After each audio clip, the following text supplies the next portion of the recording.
Hello student, myself Hetal Goswami from Ma Ashapura Vidyasapur. Today we will learn standard 9 subject Hindi and our topic is chapter number 6 मेरी बीमारी श्यामानी ली, जिसके बारे में हमने आगे इसकी जो स्टोरी है वो हमने पढ़ी थी, जिसके कवि स्त्री हैं हरिवंश राय बच्चन। मैंने आपको उनके बारे में बताया ही है, जिनका जन्म है वह 1907 में और उनका निधन 2000 में हुआ। यह जो इन्होंने अपनी आत्मकथा खंड के बीच में उन्होंने अपनी जो जीवन इनका किस तरह से बीता उनके बारे में यहाँ पे उन्होंने लिखा है। यहाँ जो आत्मकथा खंड है वह बहुत ही दर्दनाक तरीका से लिखा गया है। उनका जो दर्द है कवि का, यह इस चैप्टर में हमें दिखने को मिलता है। यहाँ पे जो पहला जो हमने पेश किया था, जिसमें था कि बीमारी को जो महत्व नहीं देते, हरिवंश राय बच्चन जी हैं, वह अपनी बीमारी को बिल्कुल ही महत्व नहीं देते। फिर हमने देखा था कि किपलिंग का उदाहरण वह देते हैं, जिस तरह से सुप्रसिद्ध साहित्यकार हैं, वह बीमार होते तो उस समय जब वो बीमार होते उस बीमारी के दौरान उन्हें जो कविताएं वह लिखते थे, वह लिखने में उन्हें उस समय बहुत ही मजा आता था। फिर लिखा है जिह्वा पर सरस्वती बैठी थी। अब यह किस तरह से, श्यामा जब बीमार होती है, श्यामा बीमार थी और बच्चन जी भी स्वस्थ नहीं थे, तभी जैसे कि श्यामा का पीछा नहीं छोड़ रहा हो, ऐसे ही बच्चन जी की जिह्वा पर जैसे सरस्वती विराजती हो, ऐसी तरह से उन्हें बीमारी है वह छोड़ती नहीं है। कठिन लगा मरने से पहले जीना। अब यहाँ पे जो आज हमारा जो मेन टॉपिक है वह आज हम पढ़ेंगे। पेज नंबर 27 में हम पहुंचे थे। श्यामा के लिए में पारदर्शी दर्पण था। उसने पूछा, किसी बात से चिंतित हो? चिंता ही खाती रहेगी तो दवा क्या लाभ पहुंचाएगी? मैंने कहा, फ्रेंड सोसाइटी में मुझ पर 400 कर्ज हैं, करीब 100 अन्य मित्र के। उसने जो उत्तर दिया उससे मैं चौंक पड़ा और सक्सा उठकर उसे दूर कर देखने लगा। मैंने श्यामा को एक बार फिर से पहचानने की जरूरत थी। उसने कहा था, कर्ज तो मैं तुम्हारे मरने के बाद ही उतार दूंगी, तुम इसकी चिंता छोड़ो। अब यहाँ पे क्या वर्ड दिया है? ऐसा कहा कि श्यामा है वह उसके लिए पारदर्शी दर्पण है, जैसे आईना ही खड़ा हो, इस तरह से उन्होंने यहाँ पे बताया है। उसने कहा कि ट्रैक्ट सोसाइटी में मेरे यहाँ पे 400 रुपए का मेरे पास कर्ज लगा है। अब यहाँ पे जो कर्ज होने के कारण वह बहुत ही चिंता में डूबे थे। फिर उत्तर में श्यामा है उसे कहती है, तुम चिंता मत करो, कर्ज से तुम मर जाओगे फिर भी मैं तुम्हारा कर्ज है वह मैं चुका दूंगी। मैं सोचने लगा, श्यामा ने वज्र ही अपनी छाती पर रखकर यह वाक्य कहा होगा। मुझे चिंता मुक्त रखने को यह क्या नहीं कर सकती थी। मरने के लिए जो मैंने अपने आप को छोड़ दिया था वह मुझे एकदम गलत लगा। मुझे अपने लिए नहीं तो श्यामा के लिए जीने का संघर्ष करना चाहिए। श्यामा के लिए मैंने जीवन में कुछ कहा नहीं किया, कभी करने के योग्य ही नहीं रहा। अब यदि मैं उसे ऐसी स्थिति में छोड़ जाऊं कि वह मेरे मरने पर मेरा कर्ज उतारने की चिंता करे, तो मुझसा जघन्य अपराधी कौन होगा? अब यहाँ पे दर्पण यानी कि आईना, चौंकना यानी कि चकित हो जाना। जब श्यामा ने कहा कि तुम तो मर जाओगे फिर भी तुम्हारा जो कर्ज है वह मैं चुकता कर दूंगी।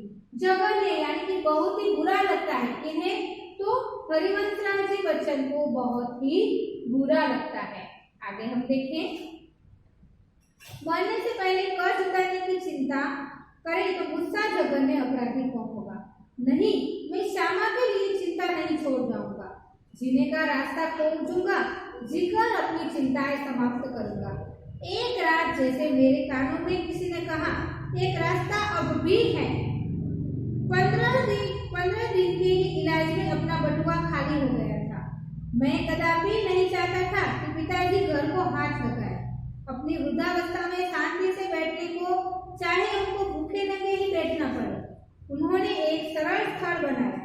मैं उससे उन्हें वंचित करने का कारण नहीं बनाना चाहता था, पर यह भी नियति का एक व्यंग्य है कि मेरे माता पिता दोनों में से किसी को अपनी छत के नीचे अपनी अंतिम श्वास छोड़ने का योग नहीं बना था। ना जाने राम कहाँ लागी माटी पर उस समय में कैसे जाता। अब यहाँ पे कहा है कि श्यामा की सेवा चाकर होना, तो पैसे नहीं होने पर अब क्या है, यहाँ पे उन्होंने एक वर्ड कहा है, न जाने राम कहाँ लागे माटी। जो उन्होंने उनके पिताजी ने जो घर बनाया था उस घर में भी उन्हें अपनी जो मृत्यु है वह निश्चित नहीं थी। तो वह कहते हैं पता नहीं राम क्या चाहते हैं कि मेरे जीवन में क्या लिखा है। और एक दिन मुझे यह वह रास्ता दिखाई दिया जिस पर अपने बल पर चलकर मैं अपनी चिंताएं समाप्त कर सकता था। किसी के लिए, विशेषकर श्यामा के लिए मैं कोई चिंताएं नहीं छोड़ूंगा। इस संकट ने मुझे दृष्टि भी दी और बल भी दिया। यहाँ पे उसमें जैसे ही कोई संचार हो गई शक्ति का कि उन्हें श्यामा के लिए जीना है, तो वह कहते हैं कि श्यामा पे मैं इतना कर्ज, इतनी चिंता में मैं उसे छोड़कर नहीं जाऊंगा। मैंने डॉक्टर बीके मुखर्जी के पास जाकर कहा, डॉक्टर साहब आपका इलाज बहुत महंगा है, मेरे पास आपके इलाज के लिए पैसे नहीं।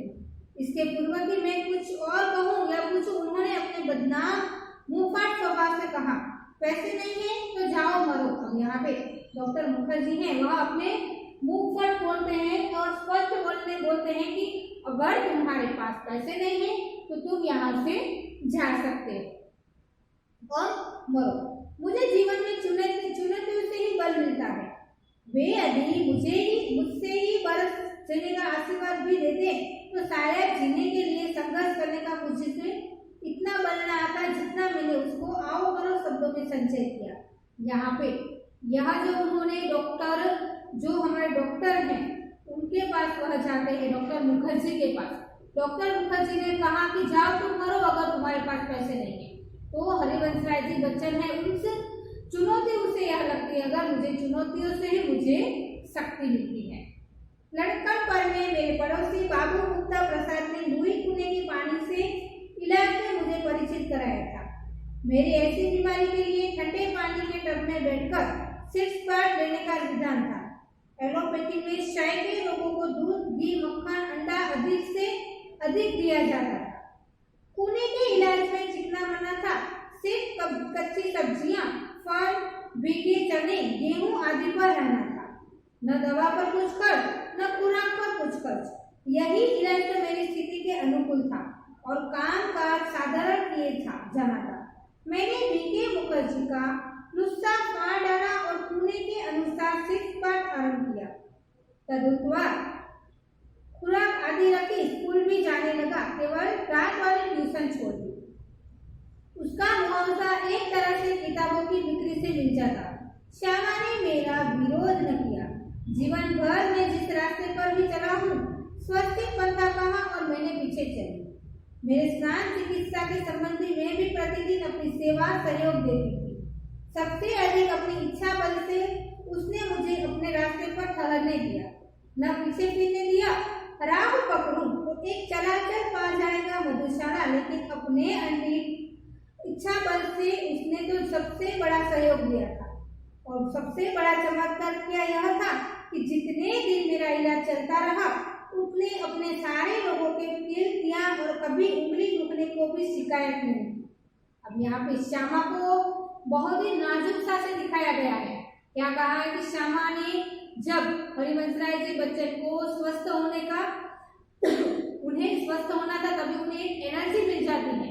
तब श्यामा ने सभी तरह से उनके साथ वह उनके स्नान आदि में वह उसे हेल्प करती थी और श्यामा भी बीमार थी पर वह उसे जताती नहीं थी।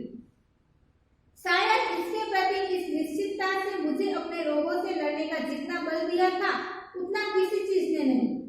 इस आत्मनियंत्रण, आत्मनिग्रह, इच्छा बल, हथियोग की समझ नहीं आता इसे नाम क्या है। बड़ी महंगी कीमत उसे चुकानी पड़ी। अपने शय ज्वर से पूर्णतया मुक्त हो जिस दिन मेरे सामान्य भोजन किया 15 अप्रैल 1936 को, ठीक उसी दिन वह चारपाई पर गिरी और फिर न उठी। 216 दिन बराबर रोग शैया पर पड़े रहने के बाद 17 नवंबर 1936 को उसने अपना शरीर छोड़ दिया। श्यामा के और अपने विवाहित जीवन के अंतिम 18 महीनों से मुझे और उसे दोनों को मौत के साथ संघर्ष करना पड़ा। मेरे संघर्ष में श्यामा अपनी इतनी आंतरिक मंगल कामना दी, इतना सहयोग दिया, इतनी अपनी सेवाएं दी, इतना अपने को दिया, इतना अपनी ओर से मुझे चिंता विमुक्त रखा कि मैं उस संघर्ष से विजय हुआ।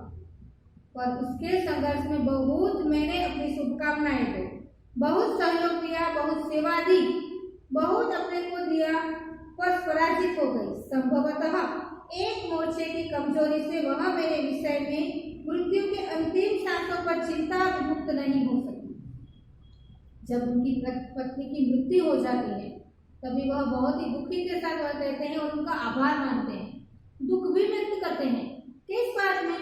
वह कहते हैं कि जब मैं स्वस्थ हो गया, जब मैंने अच्छी तरह से सामान्य भोजन लिया 15 अप्रैल को 1936 को, तब क्या होता है, उनकी पत्नी बीमार पड़ती है।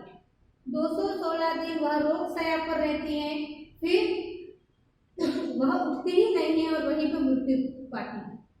उनका वह बहुत ही आभार मानते हैं कि जिन रोगों से मैं इतना बीमार रहा, इतने दिनों तक मेरी पत्नी ने मेरी इतनी सेवा की, इतनी मेरे ध्यान रखा, पर वो अपना तो देखना ही भूल गए। बहुत ही उनका आभार मानती हैं और उनको याद करते हुए यह उन्होंने आत्मकथा लिखी।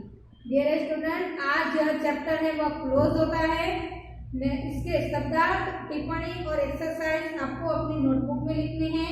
इससे पहले यहाँ पे मैंने कुछ शब्दार्थ और मुहावरे लिखे हैं, जैसे कि दर्पण यानी कि आईना, चौंकना यानी कि चकित होना, जघन्य यानी कि बहुत बुरा हो जाना, मुंहफट यानी कि स्पष्ट बोलना, चुनौती यानी ललकारना, संचय यानी कि एकत्र, मुआवजा यानी कि बदले में जो मिलता है। अब मुहावरे हैं, साथ जाना यानी कि प्रतिष्ठा की हानि हो जाना, बटुआ खाली हो जाना, सब पैसा खर्च हो जाना, किल देना यानी कि रास्ते से न हटने देना, शरीर छोड़ देना यानी कि मृत्यु हो जाना। यह जो चैप्टर है वह आज क्लोज होते हैं। नेक्स्ट वीडियो में हम नेक्स्ट चैप्टर के साथ मिलेंगे।